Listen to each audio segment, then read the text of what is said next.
life, especially when you're getting as old as Auntie Sarsci. 107. Hello. Hi, hi, hi. We still got it though. Don't y'all worry about it. So, with that, let's get right back on Too Hot to Handle, Season 5's Episode 8. I am calling this It's Too Late to Apologize. Baby, it's too late.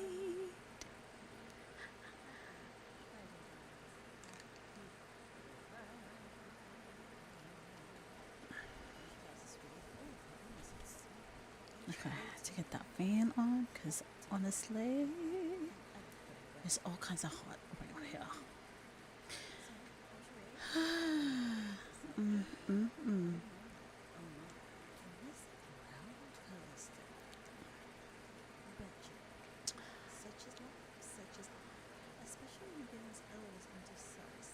Oosh. Okay, now let me get this thing.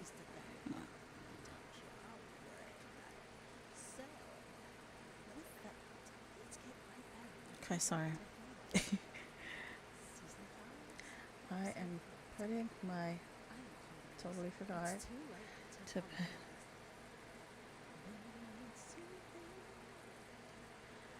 I. I had to remember to put my phone on Do Not Disturb because, hello. Anyway, so getting back on it, this episode has one player scrambling to do post date damage control. Lana drops a bombshell during a party, and a workshop for the guys opens their eyes and rattles nerves. So let's dig in, shall we? This one might be a little bit long, so bear with your auntie Sarsci. So today, after Detective Dre has arrived, and while Christine is basking in all the attention she's getting from Louie, Lindsay is across the way wondering why she even gave Louie the time of day, when clearly he is a lying snake. Well, now, strong words for somebody who just got there, but you ain't lying, girl. You ain't lying. Definitely on the mark there. And of course, mornings are when Detective Dre usually does his roll calls on, you know what, who broke the rule. But this time, he is the rule breaker. But you know what? Our defective detective, he does come clean, tells the group that he absolutely broke a rule. Yep. Same detective who's been on a mission to be the angel amongst the Hellions in this group. Oh well. He couldn't beat him, so he joined him. As Hunter puts it, the detective was off duty and on booty, adds Isaac. Lana's number one detective turned dirty. Anywho. But guess who is actually celebrating all this attention off of them? Who else? Who else but our resident dirty Ricky, Louie, who still hasn't found the nerve to tell Christine that he was juggling Lindsay's melons during their date. But it won't be too hot to handle mornings without Lana's snarky little input. Ooh, Lana, you crafty little cow, you. Back to Louie, who still finds energy to concoct a plan to keep Christine from asking questions about his date. Like, really though, Louie? Really though? You couldn't come up with something better? Now, if only he used that energy to actually find the courage so he can come clean to Christine. Oh well. You can't say Christine didn't see this coming. She was, after all, a party to him leaving Hannah. So, girl, it was karma, karma, karma, karma, karma, chameleon. So I'm just like, except, like warp speed kind of style. Now then, let's get back to Lewis's attempts at keeping Lindsay away from Christine and vice versa. While getting ready to walk the swimsuit runway, both Lindsay and Christine find themselves in the dressing area, and of course, Louis must do his best to keep these two lovely ladies apart, and while that may work for like a millisecond, Courtney has got her radar on Louis and his sneaky ways. So when Lindsay tells Courtney about what happened during her date with Louis, ding ding ding, those radar lights went off the charts. And so what would any good girlfriend do but make sure that they stay firmly on their side of the girl, right?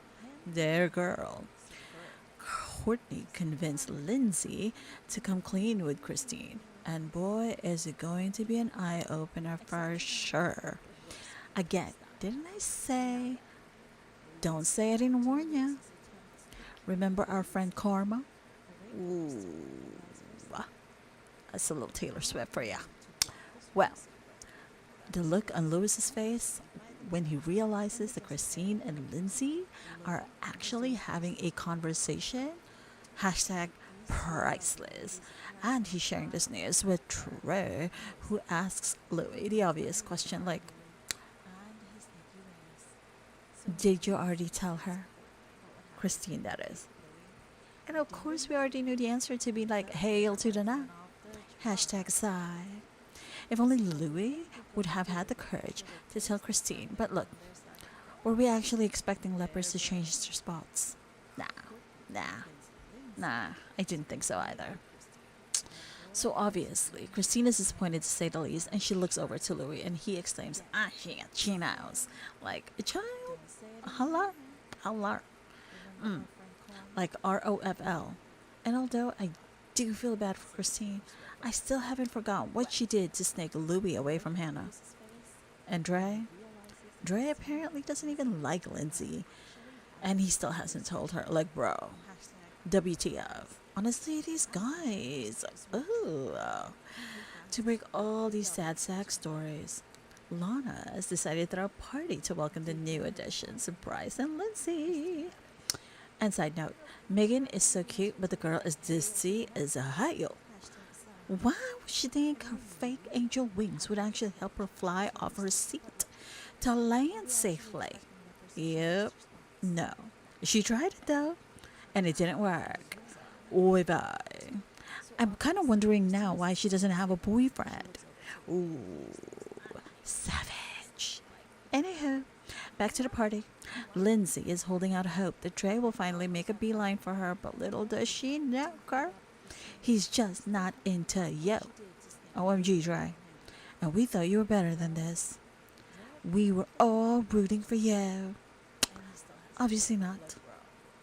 So we see Louis sneak off with Christine for that much needed talk, and Louis really just can't find the words.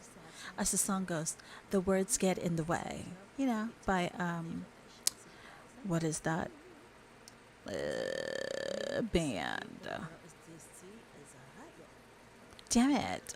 It was, the lead singer is Gloria Estefan. Okay? Okay, don't throw tomatoes at me. And Christine ends up walking away as he finds it hard to say I'm sorry. It's hard to say I'm sorry. Christine was like, apology not accepted. Like, no. And she's like, add me to the broken hearts you've collected.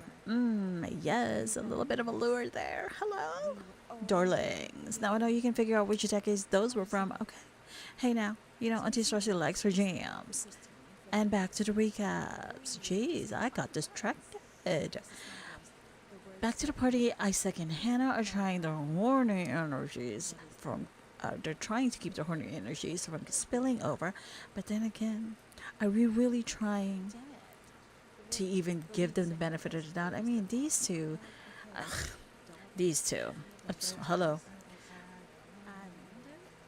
Just when they were about to break a rule, though, Lana did what she does best. Cockback, everybody. Duh.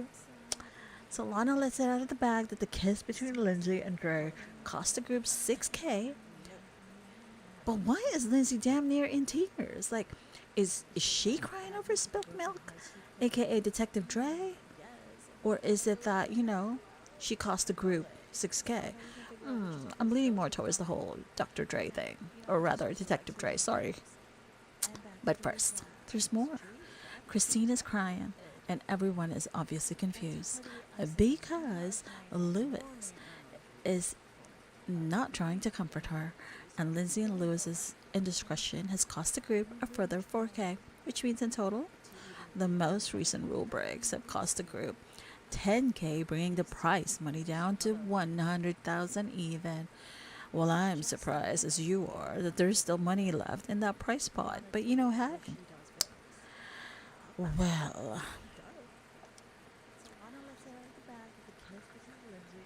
one more thing from Lana would be to get something else off her proverbial chest.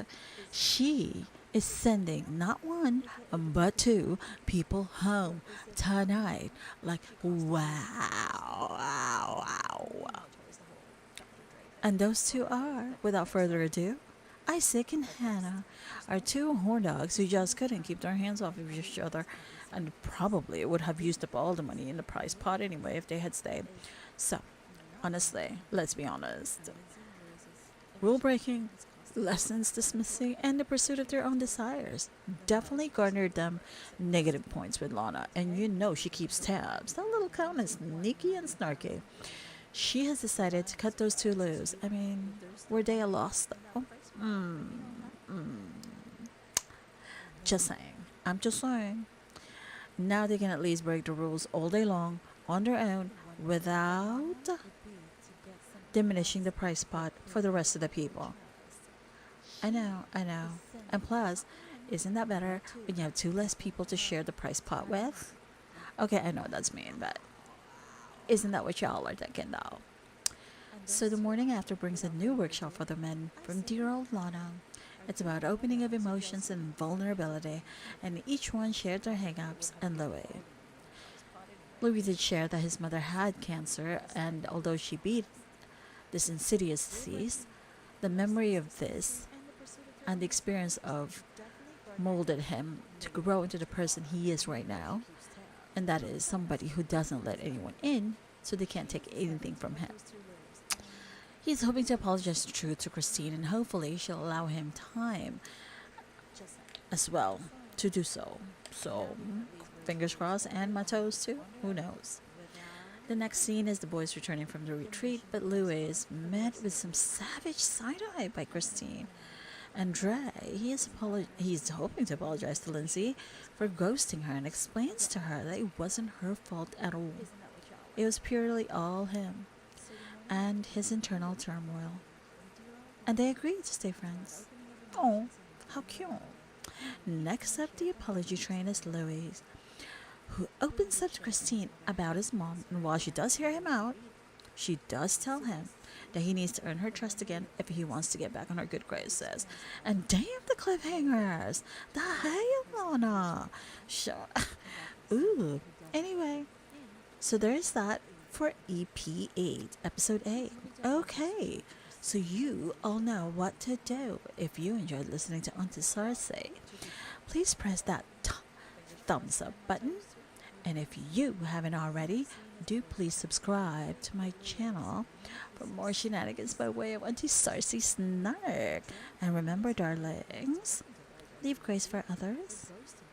Stay fabulous because you are all kinds of fabulous. And remember to journey in gratitude. And I will see you very, very soon for episode 9. Until then, do have a great Friday. Beiges. Ciao, ciao.